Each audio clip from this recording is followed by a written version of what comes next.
Mi nombre es Erika Senyace Cuevas Sánchez, alumna de la Universidad Abierta y a Distancia de México en la carrera de Ingeniería en Energías Renovables.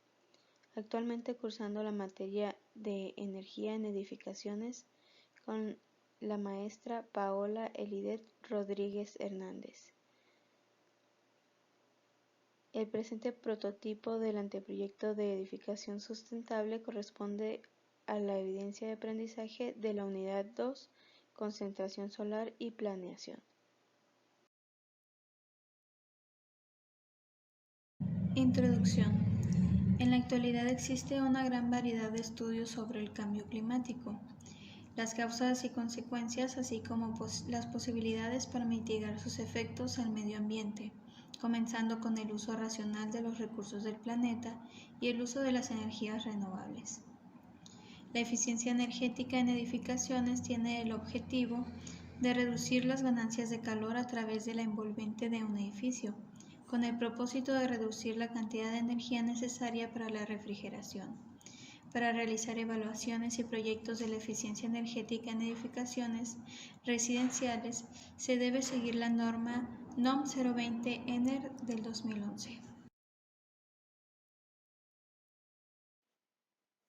Condiciones climatológicas de Agua Prieta, Sonora.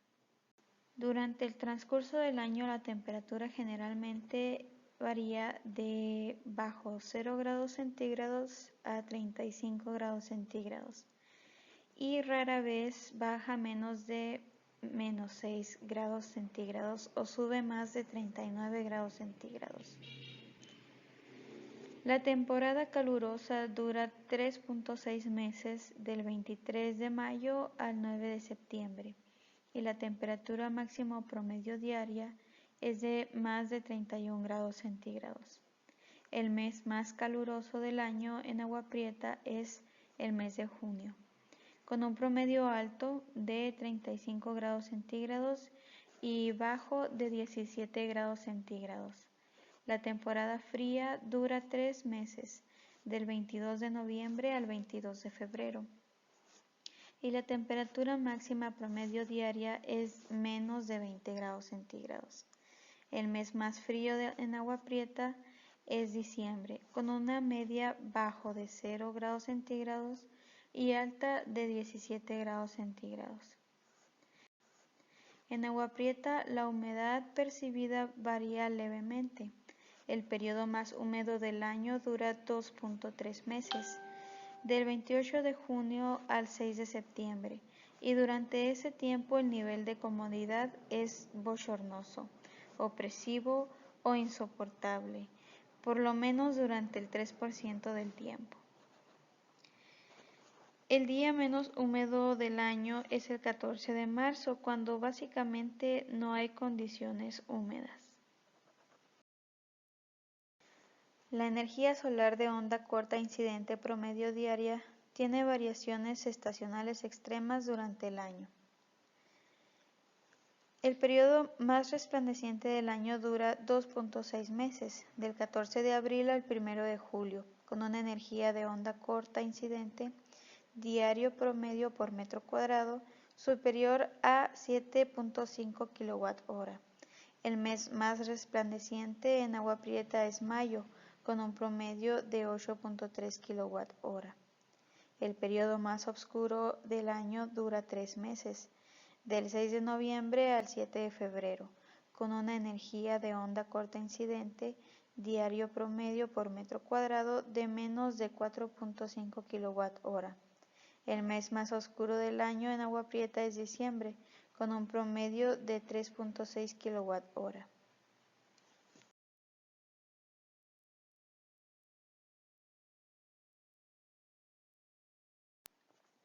En la figura 2 se muestra una comparación de lo que es un edificio proyectado y uno de referencia. El edificio proyectado es el edificio habitacional que se pretende construir o que se está evaluando. El edificio para uso habitacional de referencia es un edificio que conserva la misma orientación, las mismas condiciones de colindancia y las mismas dimensiones en planta y elevación del edificio para uso habitacional proyectado.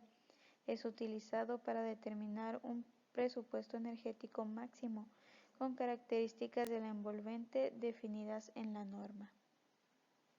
Para realizar el cálculo del flujo de calor a través del envolvente, se tomarán como referencia los valores correspondientes al municipio de Nogales, el más cercano y parecido en clima a Agua Prieta, Sonora. Como envolvente en muro, tenemos muros masivos de adobe de 40 centímetros de grosor, con aplanado de mortero de cal al exterior de 3 centímetros y mortero de cal al interior de 2 centímetros, así como yeso de 5 milímetros al interior. Las dimensiones de la habitación son de 4 por 3.45 por 2.40 metros de alto. Para realizar el cálculo de la constante K en muro se deben obtener los siguientes datos. HE es la conductancia superficial exterior y es igual a 13 watts sobre metro cuadrado por Kelvin. Es este dato. HI es la conductancia superficial interior en watts sobre metros cuadrados por Kelvin, cuyo valor depende de la superficie de estudio. En este caso, para los muros o superficies verticales corresponde a este valor. Después tenemos las diferentes capas que vamos a calcular. Tenemos el coeficiente en conductividad térmica de cada uno de los materiales que componen la porción del envolvente del edificio para su uso habitacional. Estos datos se obtienen del fabricante y también vienen incluidos en las tablas del apéndice D de la norma 020.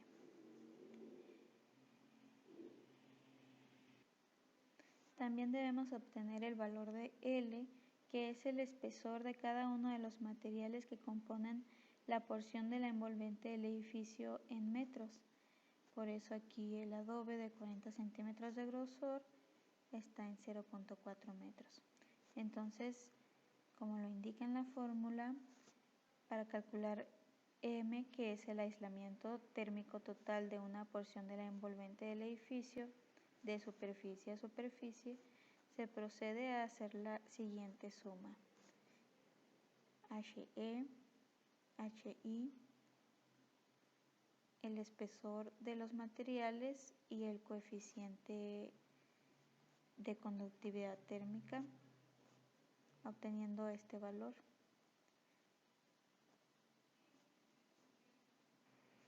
Después obtenemos el coeficiente global de transferencia de calor de la porción del edificio para uso habitacional.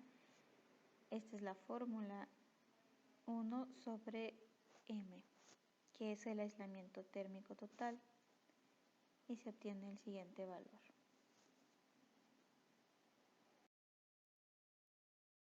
La envolvente en la parte superior es un techo de lámina con un bajo techo con estructura de madera de pino con medidas de polines de 2 por 4 pulgadas colocados a una distancia de 60 centímetros entre sí.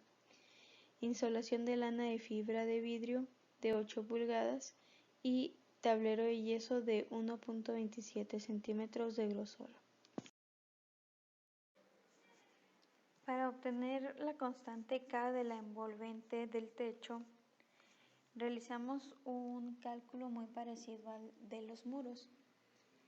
En este caso obtendremos primero el aislamiento térmico parcial, ya que se trata de una estructura no homogénea. Y otra cosa que cambia es la variable HI de la conductancia superficial interior, que corresponde a 6.6 watts sobre metros cuadrados por Kelvin, ya que se trata de una superficie horizontal con flujo de calor hacia abajo, del techo hacia el aire interior. Entonces, en esta parte incluimos la conductancia superficial, la interior y la exterior. También el valor del tablero de yeso que cubre toda la superficie en cuestión y la lámina galvanizada también, obteniendo 0.2360 metros cuadrados por Kelvin sobre watts. El área total del techo corresponde a 13.8 metros cuadrados. Después se procede a calcular los polines que forman la estructura no homogénea. El techo cuenta con 5 polines de ancho y 6 a lo largo, posicionados a 60 centímetros de distancia entre ellos. Primero se calcula el área de los polines, 5 polines. Este es el área en metros, por eso está así, 0.0508 por 3.45 y 6 polines a lo largo, y obtenemos 2.09 metros cuadrados y la fracción de área que ocupan los polines.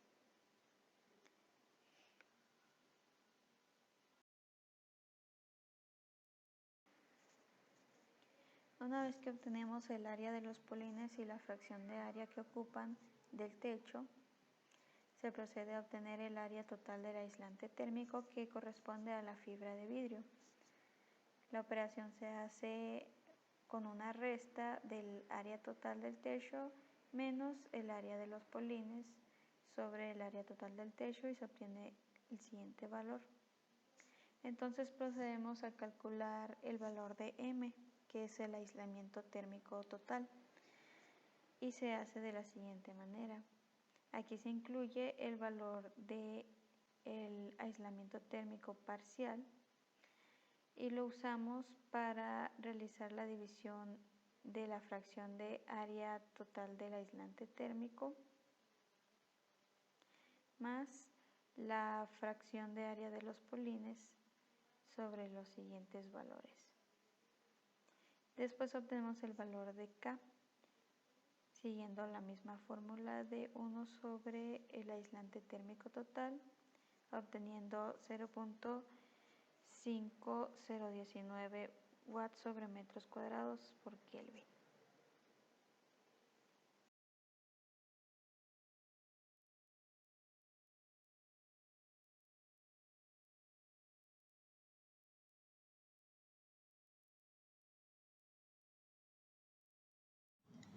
La orientación de la fachada principal del edificio es hacia el sur. En esta fachada hay una ventana con vista a la calle. Es conveniente la orientación de esta ventana y la fachada, ya que en verano, cuando el clima es muy caluroso, la trayectoria del sol se ve poco inclinada hacia el sur, por lo cual no se capta directamente la radiación solar por la ventana, por estar en posición casi vertical la radiación del sol. En otoño la trayectoria del sol cambia y el ángulo de inclinación aumenta un poco más hacia el sur. Entonces la radiación solar comienza a ser captada un poco más por la orientación de la ventana, pero no es perjudicial, ya que el clima comienza a cambiar a un poco más frío. Entonces es conveniente este aumento de luz solar captada.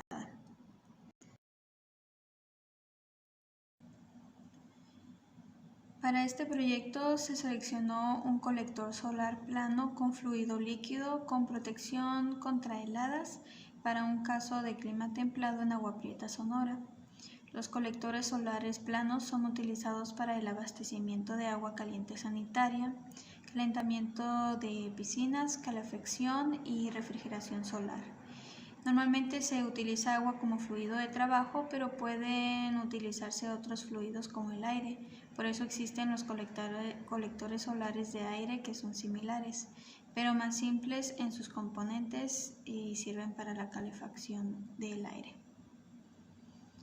Los colectores planos con fluidos líquidos generalmente usan agua o una solución anticongelante. Este fluido se calienta en el colector o serie de colectores al recibir la radiación solar.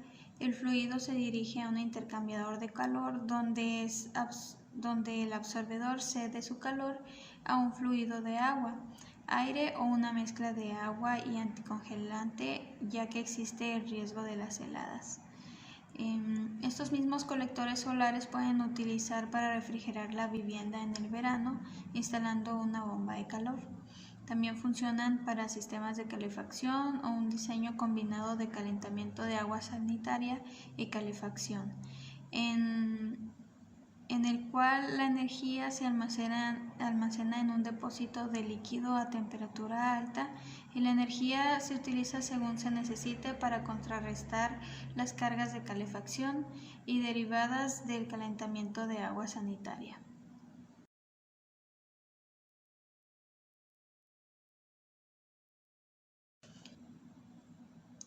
Es conveniente este tipo de colectores ya que en esta región se tiene un buen recurso solar. En el verano la temperatura necesaria para calentar el agua es baja ya que hace bastante calor y se podría prescindir del uso del gas en la caldera para obtener la temperatura deseada. En el invierno también se lograría un aumento en la temperatura del agua, además de que se puede implementar un sistema de calefacción para la climatización del hogar, logrando un ahorro energético por reducción de consumo de gas en la caldera y eléctrico en la climatización. Al principio había seleccionado colectores solares planos de aire como fluido de trabajo por su simplicidad y porque no es necesario el uso de anticongelantes, pero el uso de colectores solares planos con fluido líquido sirven tanto para obtener agua caliente como para obtener aire caliente.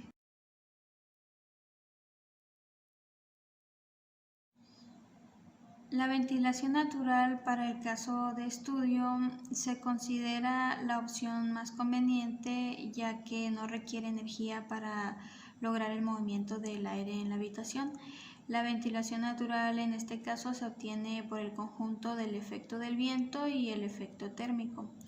El efecto del viento se refiere a las diferencias de presión ocasionadas cuando el viento incide sobre una edificación.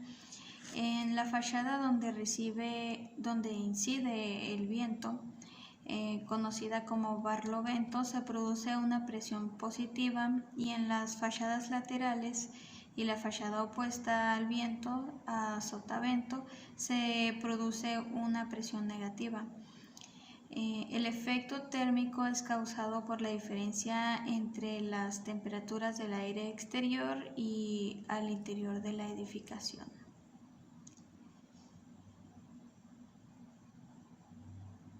En la habitación de mi anteproyecto tengo una ventana existente en la fachada principal que está orientada al sur. En esta ventana, en barlovento, el viento produce una presión positiva, contemplando que está cerrada la puerta de la habitación. Para lograr una buena ventilación, la opción más conveniente es colocar una ventana en la parte superior de la pared norte. Las medidas de las ventanas son las siguientes. La ventana a barlovento al sur es de 1.95 por 1.20 metros. A una altura de 90 centímetros desde el piso hasta el inicio de la ventana. Esta fachada es la que tiene el volado de 1 metro. Y la ventana sotavento al norte es de 60 centímetros por 30 centímetros. Está a una altura de 1.80 metros del piso a la ventana.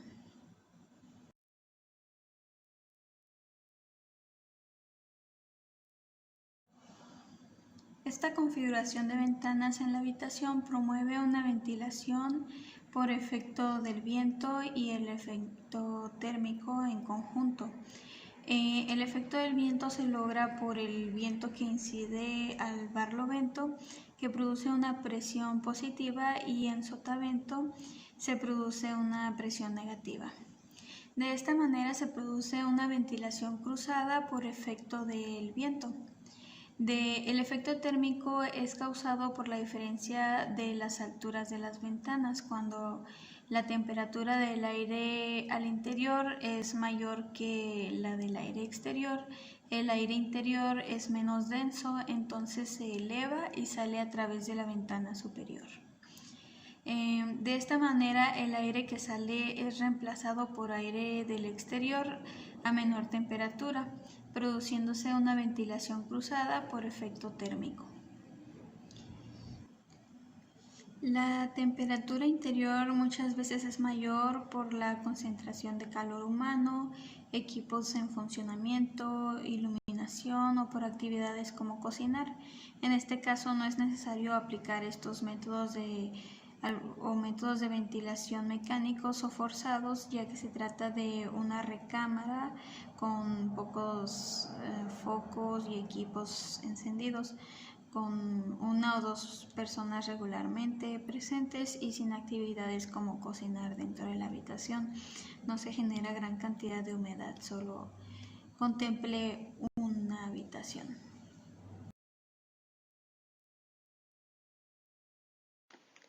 Ganancia de calor. Se determinan los valores de ganancia de calor del edificio proyectado y el edificio de referencia.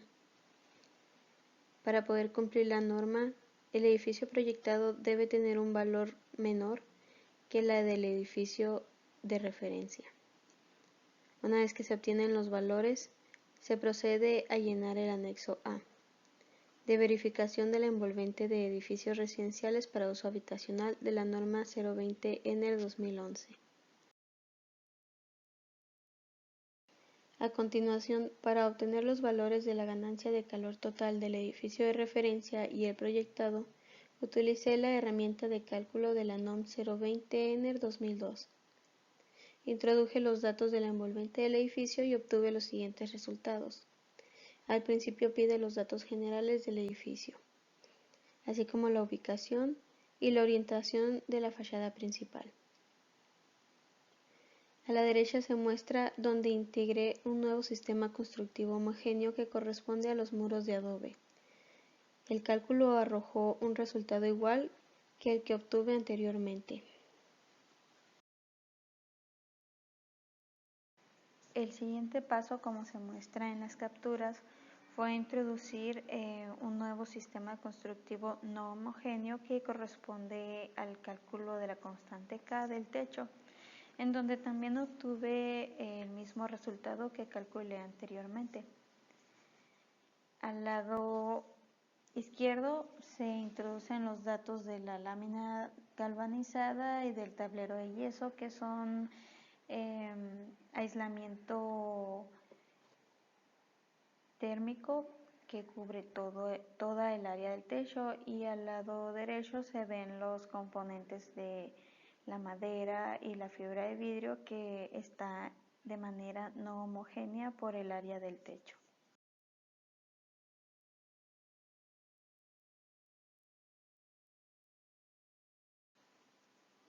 Finalmente, el programa genera un resumen del cálculo de la envolvente de los muros, el techo, las ventanas y las puertas. Para la ventana de la fachada principal, seleccioné de los datos predeterminados del programa una ventana de tipo doble, y para la ventana de la fachada norte o posterior seleccioné un vidrio sencillo claro de 6 milímetros de grosor. También incluí una puerta para la habitación. Vienen diferentes tipos de puertas, de madera o metálico. Entonces, al lado derecho se ve el resultado de la ganancia de calor en watts del edificio de referencia y el edificio proyectado. Y se puede ver la comparación donde el edificio de referencia corresponde a 732.40 watts de ganancia de calor, y el edificio proyectado es mucho menor, con un valor de 406.67 watts, y especifica que sí cumple la norma a un 44.5%.